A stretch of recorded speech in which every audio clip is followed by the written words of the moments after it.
কলকাতা হাইকোর্টের নির্দেশে চাকরি বাতিল হয়েছে প্রায় 26,000। বাতিল করে দেওয়া হয়েছে 2016 সালের প্যানেল। ফলে অযোগ্যদের পাশাপাশি চাকরি গিয়েছে যোগ্যদেরও। আর এই নির্দেশ ঘিরে তোলপাড় রাজ্য রাজনীতি। আর এই নির্দেশকে চ্যানেল করে সুপ্রিম কোর্টের দ্বারস্থ হয়েছে রাজ্য সরকার। পাশাপাশি স্কুল সার্ভিস কমিশনের তরফেও মামলা রুজু করা হয়েছে শীর্ষ আদালতে। এমনকি মধ্যশিক্ষা পর্ষদের ডিভিশন বেঞ্চের নির্দেশকে চ্যালেঞ্জ করে সুপ্রিম কোর্টের দ্বারস্থ হতে পারে বলে খবর। আর এই ইস্যুতে ফের একবার মুখ খুললেন মমতা বন্দ্যোপাধ্যায়। বুধবার গতকাল রাজনৈতিক প্রচারে যান তৃণমূল সুপ্রিমো। আর সেই মঞ্চ থেকেই চাকরি বাতিল নিয়ে আক্রমণ শানান তিনি। যদিও চাকরি বাতিল নিয়ে কলকাতা হাইকোর্টের অস্বস্তির মধ্যেই স্বস্তির বার্তাও দেন মমতা বন্দ্যোপাধ্যায়। বলেন, চাকরি দেওয়ার ক্ষমতা নেই, চাকরি খেয়ে নেওয়ার ক্ষমতা আছে। কোন দপ্তর কিভাবে চাকরি দেয় তা নিয়ে আমি মাথা ঘামাই না, সংশ্লিষ্ট দপ্তরের ব্যাপার। কিন্তু আমার হাতে 10 লাখ চাকরি তৈরি আছে, বিভিন্ন দপ্তরে রয়েছে বলে জানান মমতা বন্দ্যোপাধ্যায়। এই প্রসঙ্গে কথা বলতে গিয়ে দেউচা পাঁচাবের প্রসঙ্গ তুলে ধরেন তিনি। বলেন, সেখানেও 1 লাখ ছেলে মেয়ে চাকরি পাবে। আর তা বলতে গিয়ে মমতা বন্দ্যোপাধ্যায় আরও বলেন, আমি বিচারপতিদের নিয়ে কিছু বলবো না, কিন্তু আমি রায় নিয়ে বলতেই পারি। এক্ষেত্রে স্কুটিনি করতে পারতো, অন্য পরামর্শ দিতে পারতো। এভাবে 26,000 চাকরি খাওয়া একেবারে মগের মুল্লুক। কলকাতা হাইকোর্টের এই রায় মানি না বলেও এদিন মন্তব্য করেন মমতা বন্দ্যোপাধ্যায়। এ বিষয়ে এদিন বিজেপিকে তীব্র আক্রমণ শানান তিনি।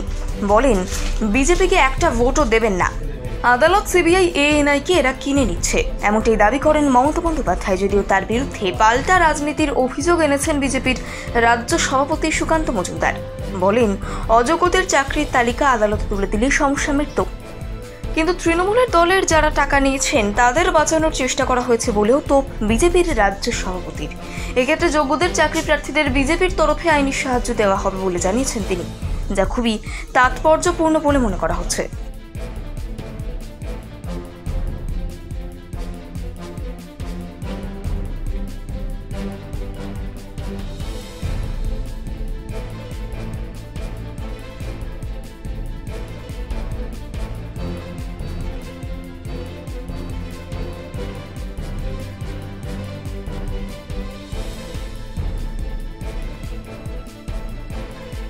কলকাতা হাইকোর্টের নির্দেশে চাকরি বাতিল হয়েছে প্রায় 26,000। বাতিল করে দেওয়া হয়েছে 2016 সালের প্যানেল। ফলে অযোগ্যদের পাশাপাশি চাকরি গিয়েছে যোগ্যদেরও। আর এই নির্দেশ ঘিরে তোলপাড় রাজ্য রাজনীতি। আর এই নির্দেশকে চ্যানেল করে সুপ্রিম কোর্টের দ্বারস্থ হয়েছে রাজ্য সরকার। পাশাপাশি স্কুল সার্ভিস কমিশনের তরফেও মামলা রুজু করা হয়েছে শীর্ষ আদালতে। এমনকি মধ্যশিক্ষা পর্ষদের ডিভিশন বেঞ্চের নির্দেশকে চ্যালেঞ্জ করে সুপ্রিম কোর্টের দ্বারস্থ হতে পারে বলে খবর। আর এই ইস্যুতে ফের একবার মুখ খুললেন মমতা বন্দ্যোপাধ্যায়।